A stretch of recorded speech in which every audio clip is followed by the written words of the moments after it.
고대 기록에 보면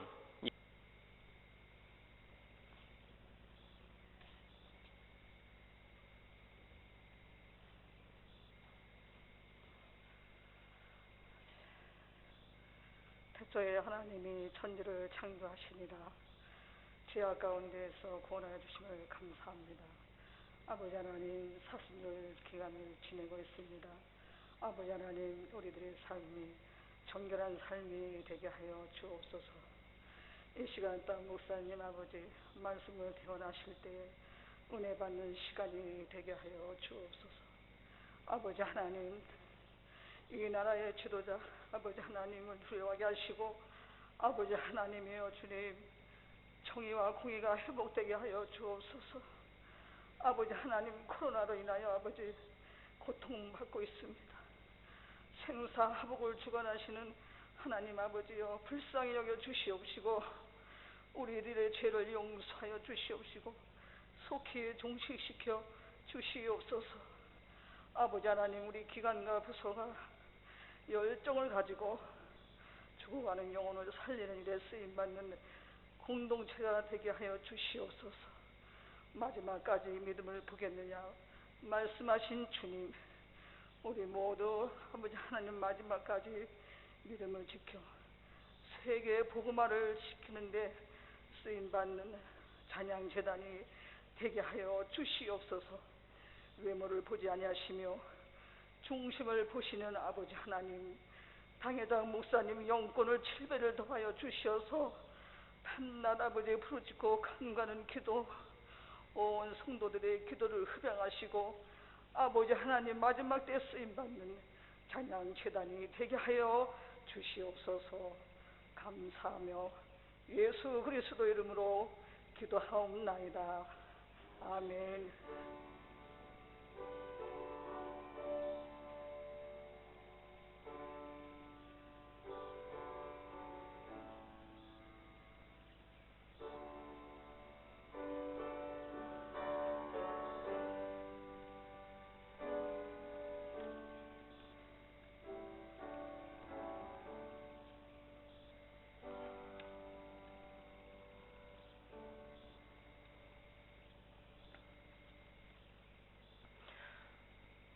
이 시간에는 자원 찬송 시간입니다. 혹시 찬양 준비하신 분 계신가요?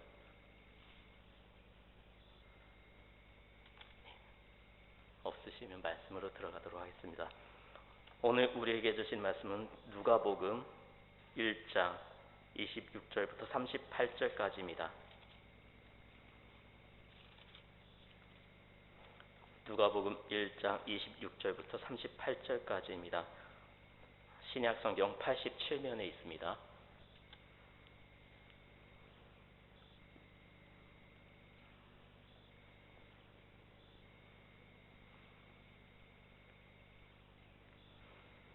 누가복음 1장 26절부터 38절까지 한 구절씩 교독하도록 하겠습니다.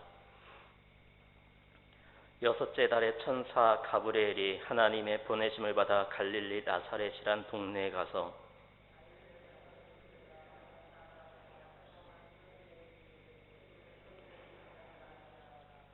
그에게 들어가 이르되 은혜를 받은 자여 평안할지어다, 주께서 너와 함께 하시도다 하니,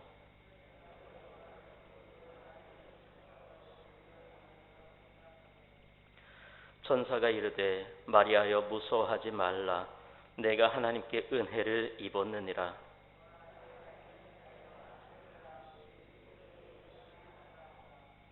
그가 큰 자가 되고 지극히 높으신 이의 아들이라 일컬어질 것이요 주 하나님께서 그 조상 다윗의 왕위를 그에게 주시리니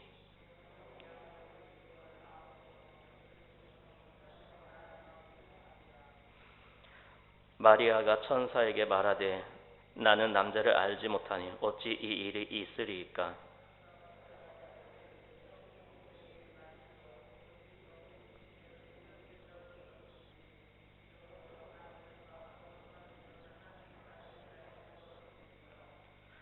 보라, 내 친족 엘리사벳도 늙어서 아들을 배었느니라. 본래 임신하지 못한다고 알려지니가 이미 6달이 되었나니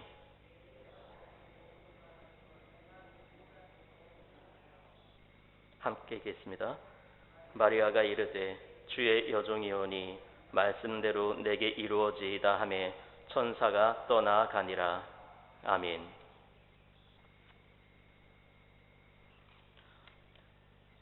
오늘 이 시간에는 하나님은 계획이 있으십니다라는 제목으로 말씀 증거할 때에 은혜 받으시기 바랍니다.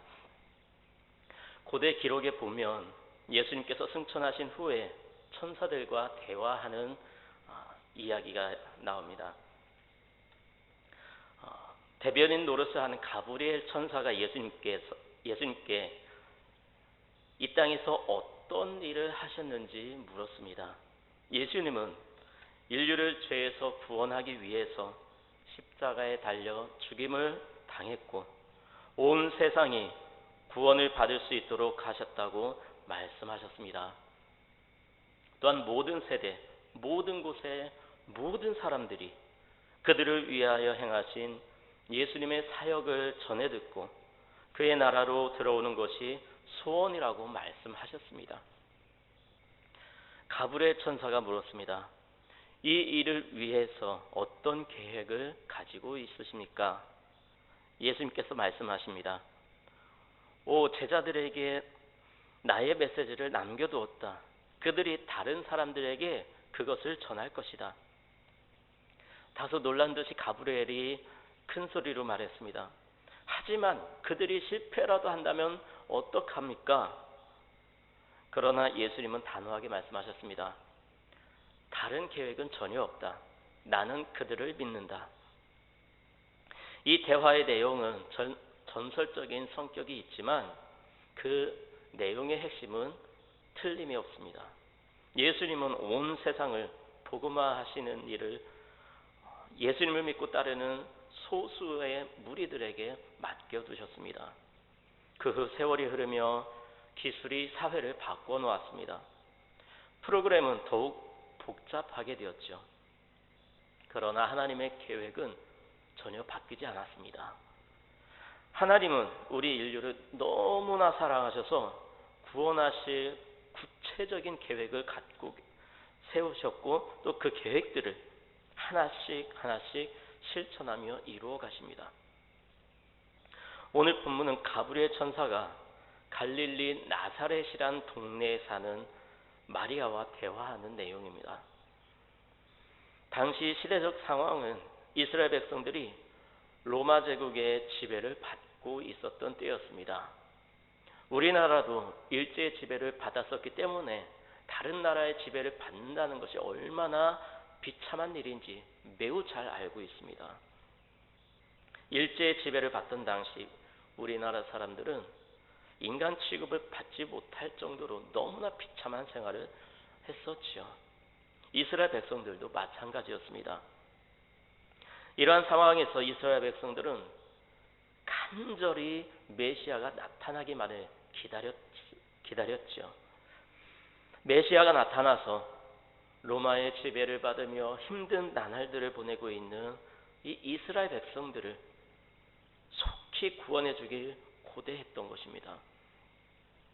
그런데 사실 이러한 이스라엘 백성들의 삶은 역사적으로 볼 때 수도 없이 반복되었던 패턴의 모습이죠. 하나님께서 선택하신 백성들의 삶이 평안해지면 그 백성들은 하나님을 떠나고 우상을 섬기고 하나님 보시기에 가증스러운 일들을 행했습니다. 그리고 하나님께서 이러한 이스라엘 백성들을 훈계하시기 위해서 타국을 회수리 삼아서 이스라엘을 벌하시면 이스라엘은 또다시 아프다고 하나님께 울부짖죠.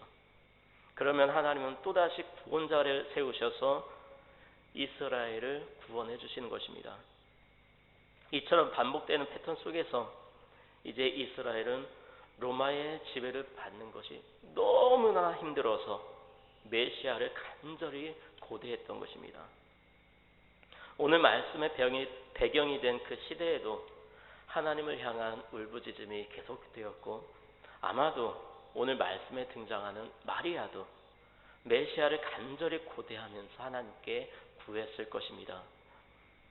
이처럼 매우 힘든 시기를 보내고 있는 이스라엘 땅에 하나님은 메시아를 보내기로 작정하셨습니다. 그런데 메시아를 보내시고자 하는 일은 이미 하나님께서 계획을 하셨던 일입니다. 하나님은 언제나 계획이 있으십니다. 이스라엘 백성들이 하나님을 떠날 때에 그들을 징벌하기 위한 계획도 있으셨고, 또 이스라엘 백성들이 하나님께 울부짖을 때에 그들을 구원하실 계획도 갖고 계셨습니다. 그런데 오늘 말씀은 이스라엘 백성들 뿐만 아니라 온 인류를 위한 계획이라는 것을 발견하게 됩니다. 하나님은 단지 정치적으로 이스라엘을 구원하시기 위한 계획이 아니라 온 인류의 영혼을 구원하시기 위한 계획을 진행해 나가십니다. 그렇습니다. 하나님은 계획이 있으십니다. 인류를 구원할 계획이 있으셨습니다. 오늘 본문 말씀을 통해 하나님께서 어떻게 구원 계획을 이루어 가시는지 살펴보도록 하겠습니다. 첫 번째는 하나님의 뜻을 아는 처녀를 통해 아기를 주셨습니다. 오늘 본문 31절 34절에 이렇게 말씀하고 있습니다. 보라, 내가 수태하여 아들을 낳으리니 나는 사내를 알지 못하니 어찌 이 일이 있으리이까. 그렇습니다. 오늘 본문에 등장하는 이 여인 마리아는 요셉이라는 사내와 약혼을 했지만 아직 결혼을 하지 않았기 때문에 첫날 밤도 보내지 않은 처녀입니다. 그런데 이런 처녀에게 내가 아들을 낳을 거야 라고 한다면 기분이 어떨까요? 오늘 말씀에는 정확한 표현을 하고 있지는 않지만 아마 마리아는 매우 당황스러웠을 것입니다. 여러분, 만일 처녀가 임신을 한다면 이것은 도대체 무슨 상황일까요? 말씀 속의 마리아가 아니라면 아마도 우리는 그 여인이 간음을 했거나 아니면 오늘날이라면 인공수정을 했다고 생각을 할 수도 있을 것입니다. 그런데 중요한 것은 예수님 당시 처녀가 간음을 하면 매우 엄중한 처벌을 받아야 하는 시기였기 때문에 마리아가 처녀의 몸으로 잉태를 하게 된다면 마리아에게 있어서 매우 곤란한 상황에 처하게 되는 일이었습니다. 요한복음 8장에 보면 사람들이 간음한 여인을 잡아서 예수님께 끌고 오죠. 그리고 사람들이 예수님께 질문합니다. 이 여인이 간음을 하다가 잡혔습니다. 모세는 율법에 이러한 여인을 돌로 치라고 했습니다. 당신은 뭐라고 말씀하겠습니까? 그러자 예수님께서 말씀하시죠. 죄 없는 자가 먼저 돌로 치라. 그렇습니다. 예수님 당시는 간음하다가 잡히면 돌에 맞아 죽는 그러한 시대였습니다. 오늘 본문의 마리아도 잉태했다는 사실이 사람들에게 알려진다면 돌에 맞아 죽게 되는 그러한 시대였습니다. 그런데 마리아가 가브리엘의 수태고지에 어떻게 반응을 하죠? 주의 여종이오니 말씀대로 내게 이루어지이다. 여러분, 놀랍지 않습니까? 그런데 여러분, 사실 메시아가 처녀의 몸을 통해 이 땅에 오실 것이라는 사실은 구약에 예언된 내용이었습니다. 이사야서 7장 14절에서는 하나님께서 메시아를 이 땅에 보내실 계획에 대해서 이렇게 기록을 하고 있습니다. 보라, 처녀가 잉태하여 아들을 낳을 것이요 그의 이름을 임마누엘이라 하리라. 그렇습니다. 처녀가 잉태하게 되는 사건은 이미 하나님께서 계획하신 일이었습니다. 마리아는 아마도 구약의 예언에 대해서 알고 있었을 것입니다. 다만 그 처녀가 자신이라는 사실이 당황스러웠겠죠. 하지만 하나님은 아무런 이유 없이 마리아를 선택하신 것이 아닙니다. 이미 마리아가 하나님의 계획을 받아들일 것을 아셨기 때문에 그 믿음을 보시고 마리아를 선택하신 것입니다. 우리나라 속담에 손바닥도 마주쳐야 소리가 난다는 말이 있습니다. 하나님의 부르심에 마리아가 응답했기 때문에 하나님의 계획이 이루어질 수 있었던 것이죠. 여러분, 그런데 마리아가 하나님의 계획을 어떻게 할 수 있었을까요? 처음부터 이스라엘 백성이니까 그냥 알았을까요? 아닙니다. 이스라엘 백성이기 때문에 그녀도 어려서부터 신앙교육을 받았을 것입니다. 유대인들은 어머니로부터 신앙교육을 받는다는 사실이 이미 잘 알려져 있지요. 여러분 잘 아시는 모세도 비록 애굽 나라의 공주의 아들로 입양이 되었지만 그의 어머니 요기벳의 신앙교육을 통해서 민족성이 길러졌다는 것을 우리는 말씀을 통해 잘 알고 있습니다. 마찬가지로 마리아도 철저한 신앙교육을 통해서 메시아에 대한 예언을 이미 알고 있었고, 천사 가브리엘이 수태고지를 하자 하나님의 계획이 자신을 통해 이루어질 것을 받아들인 것입니다. 여러분, 하나님의 계획을 이루기 위해서는 하나님의 뜻을 알아야 합니다. 하나님의 계획을 알기 위해서는 성경을 읽어야 합니다. 성경을 배워야 합니다. 묵상해야 합니다. 그렇게 할 때에 하나님의 계획을 알게 되고 믿음이 생기고 하나님의 계획을 이루어갈 수가 있는 것입니다.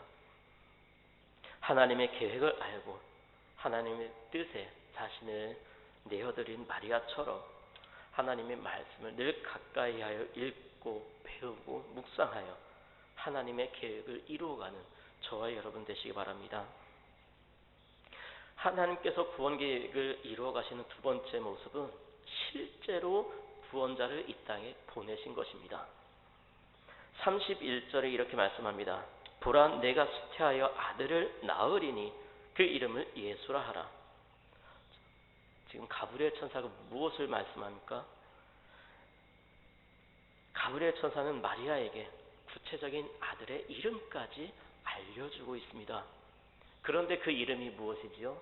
바로 예수입니다. 예수라는 말은 헬라어로 이에수스, 라틴어로 예수 혹은 예수스라고 하고요. 그리고 히브리어로 여호수아라고 합니다. 여호수아라는 말은 하나님이라는 뜻의 여와 구원이라는 뜻의 호수아가 결합된 단어이죠. 호수아라는 말과 호세아라는 말도 같은 말입니다. 그렇기 때문에 여호수아는 야훼는 구원이시다, 하나님은 구원이시다라는 의미이죠. 이처럼 예수님은 날 때부터 인류 구속을 위한 목적과 사명을 가지고 이 땅에 태어나신 것입니다. 이름에서 알 수 있듯이 주님은 자신의 명예와 권세를 가지고 그 권세를 위해서 태어나신 것이 아니라 자신의 몸을 바쳐 인류를 죄악에서 구원하시기 위해 이 땅에 오신 것이죠. 그런데 이 구절에서 중요한 것은 하나님은 인류를 구원하시기 위해 계획을 세우셨을 뿐만 아니라 실제로 구원자를 이 땅에 보내셨다는 것입니다. 하나님은 약속만, 예언만 주신 것이 아니라 실제로 그 약속을 이루어 가시는 하나님이십니다. 아들이 없던 아브라함에게 아들을 주시겠다고 약속하셨고, 또 그 아들을 통해 큰 민족을 이루게 하실 것을 약속하셨습니다. 그리고 하나님은 그 약속대로 아들 이삭을 주심으로써 큰 민족을 이룰 수 있는 기반을 마련해 주셨습니다. 또한 하나님은 애굽에서 모진 고난 속에서 종살이를 하던 이스라엘 백성들에게 젖과 꿀이 흐르는 가나안 땅을 주시겠다고 약속하셨고, 그 약속대로 낮에는 구름기둥, 밤에는 불기둥으로 그들을 인도하셔서 가나안 땅으로 들어가게 하셨습니다. 또 하나님을 떠나면 이방 나라들을 통해서 징벌하겠다는 약속도 이루셨고, 그들이 다시 하나님께로 돌아오면 회복시키실 것도 약속하셨습니다. 그리하여 그들은 바벨론의 포로로 잡혀갔음에도 불구하고 하나님께서 그들을 회복시키셨고, 이제는 창세기에서부터 말씀하신 인류 구원의 약속을 이루시기 위해서 한 아들을 주시겠다고 말씀하고 있습니다. 그렇습니다. 하나님은 우리 인간과 같지 않고 자신의 약속을 신실하게 이루시는 분이십니다. 심지어 그 약속은 우리 인간이 원해서 요구한 것도 아닙니다. 그저 우리 인간을 사랑하셔서, 너무나 사랑하셔서 하나님께서 스스로 우리 인간을 향해 주신 약속인 것이죠. 이와 같은 하나님의 약속은 오늘 이 시대를 살아가고 있는 우리에게도 동일하게 적용이 되는 약속입니다. 예수 그리스도는 구세주이심을 증명하기 위해서 이렇게 하나님께서 그 이름까지 친히 알려주신 유일한 분이심을 우리는 기억해야 되겠습니다. 예수님은 하나님께서 성령으로 잉태케 하셔서 그 아들을 이 땅에 구세주로 보내신 것입니다.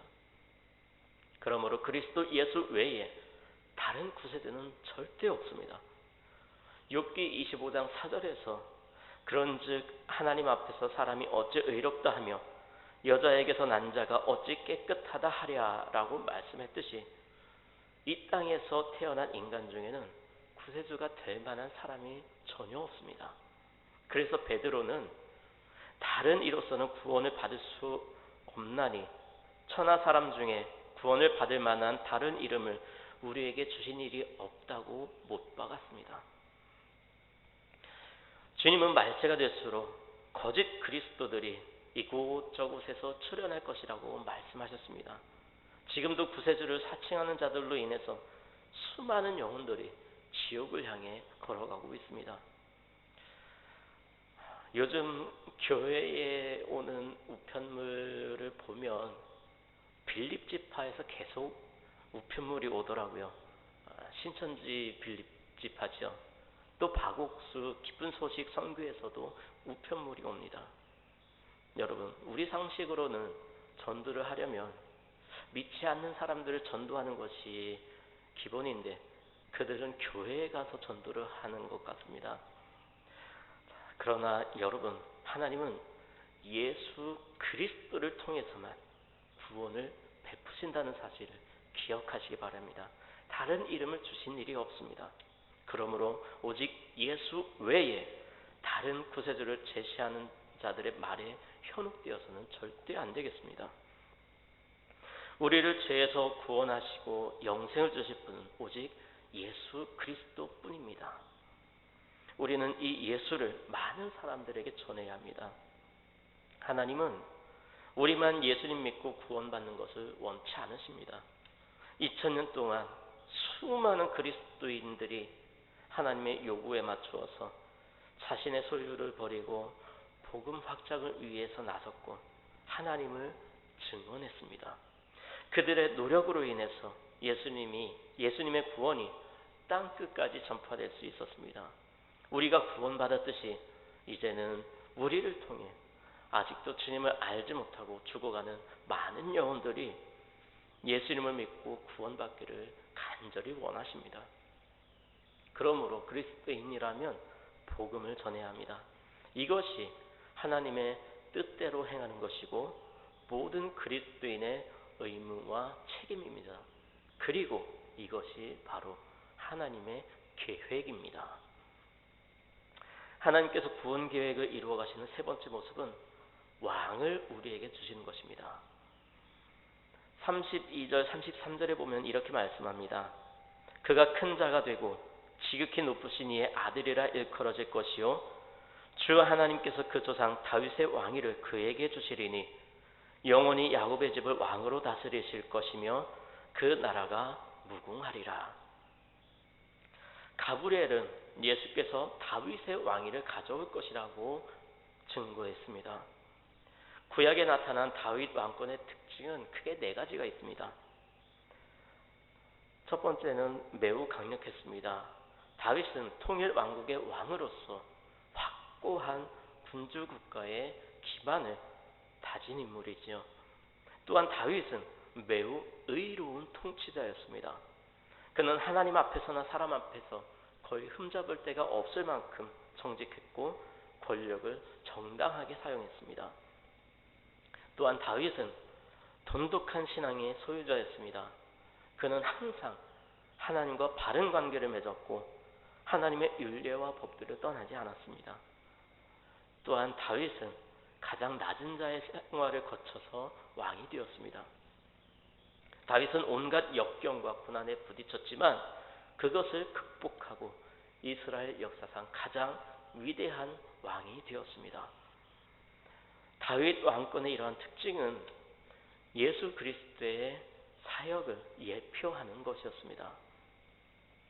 예수님은 하나님의 뜻에 죽기까지 복종하셨기 때문에 하나님께서 하늘에 있는 자들과 땅에 있는 자들과 땅 아래에 있는 자들로 모든 무릎을 예수의 이름에 꿇게 하시고 모든 입으로 예수 그리스도를 주라 시인하여 하나님 아버지께 영광을 돌리게 하셨느니라고 빌립보서 2장 10절 11절에 기록하고 있습니다. 여러분, 이 왕이라는 단어는 정치적인 단어입니다. 예수님은 왕으로 오셨습니다. 그런데 예수님께서 왕적인 모습을 전혀 보이지 않으시고 십자가에서 비참하게 죽어갔던 것은 예수님은 이스라엘 백성들이 생각하던 정치적인 메시아가 아니라 이 세상을 죄악으로부터 구속하기 위한 메시아로 오셨기 때문입니다. 이처럼 예수님께서 위대한 구세주요 하나님의 아들이요 만왕의 왕이라는 영광과 권세를 얻은 것은 거저 얻은 것이 아닙니다. 하나님과 그 나라를 위해 고난을 당하시고 죽으심으로써 비로소 얻으신 것이죠. 그래서 십자가에 돌아가신 후에 부활하셔서 하늘과 땅의 모든 권세를 내게 주셨다고 말씀하신 것입니다. 그렇다면 예수님께서 다스리시는 하나님 나라의 백성이 되려면 어떻게 해야 될까요? 예수님은 거듭나지 않으면 하나님 나라를 볼 수 없다고 말씀하셨습니다. 거듭남은 다시 태어난다는 의미와 하늘로부터 난다는 의미가 있습니다. 사람은 두 종류의 출생이 있습니다. 하나는 육적인 출생입니다. 육적인 출생은 어머니를 통해서 이루어집니다. 또 하나는 영적인 출생입니다. 영적인 출생은 성령을 통해 이루어지는 것입니다. 거듭남은 물과 성령으로 다시 태어나는 것입니다. 물은 회개를 상징하기도 하고 성령을 상징하기도 합니다. 거듭남은 단순히 옛 성품이 변화되는 것이 아니라 새롭게 다시 태어나는 것입니다. 고린도 후서에서는 새로운 피조물이 되었다고 말씀합니다. 육으로 난 것은 육이고 성령으로 난 것은 영입니다. 이처럼 거듭난다는 것은 매우 신비로운 일이고 거듭남은 성령으로 나는 것이고 바람이 부는 것과 같습니다. 거듭남은 하나님의 은혜에 의한 영적인 선물인 것이죠. 구약 성경에는 이와 같은 거듭남에 대해 이미 예언되어 있는데요. 에스겔서 36장 26절 27절입니다. 또 새 영을 너희 속에 두고 새 마음을 너희에게 주되 너희 육신에서 굳은 마음을 제거하고 부드러운 마음을 줄 것이며 또 내 영을 너희 속에 두어 너희로 내 율례를 행하게 하리니 너희가 내 규례를 지켜 행할지라. 아멘. 그렇습니다. 거듭남은 새 영과 새 마음입니다. 새 영은 하나님의 영입니다. 하나님의 영이 들어오면 새 마음이 됩니다. 이처럼 우리 안에 들어오신 하나님의 영은 우리로 하여금 하나님의 율례를 행하게 하십니다. 말씀을 정리합니다. 역사가이자 의사였던 누가는 언제 어디서 어떻게 그리스도의 동정녀 탄생이 이루어지게 되었는지를 역사적으로 그리고 구체적으로 밝히고 있습니다. 여러분, 그리스도의 동정녀 탄생은 구약의 천지창조 못지않게 매우 중요한 사건입니다. 인류를 향한 하나님의 사랑과 계획이 그대로 드러난 사건이기 때문입니다. 그렇습니다. 하나님은 인류를 구원하시기 위한 구체적인 계획을 세우시고 실제로 그 계획을 이루심으로써 인류에 대한 사랑을 확증하셨습니다. 이런 하나님의 계획은 절대로 변하지 않습니다. 여러분, 하나님은 여러분을 사랑하십니다. 그 사랑은 우리의 죄를 사하시기 위해서 독생자이신 예수 그리스도의 생명을 십자가의 죽음에 내어 주기까지 우리를 사랑하신 사랑입니다. 이러한 하나님의 사랑을 기억하시고 이 사순절 기간을 통해서 하나님의 사랑을 깊이 체험하며 그 사랑을 온 세상 사람들이 알기 원하시는 하나님의 계획에 동참하여 복음을 전하고 하나님의 구원 계획에 쓰임받는 저와 여러분의 삶이 되시기 바랍니다. 기도하겠습니다. 하나님 감사합니다. 오늘도 귀한 말씀을 통해 하나님의 계획을 알 수 있도록 은혜 베풀어 주시니 감사를 드립니다. 주신 말씀 저희들 마음에 깊이 새기게 하시고 하나님의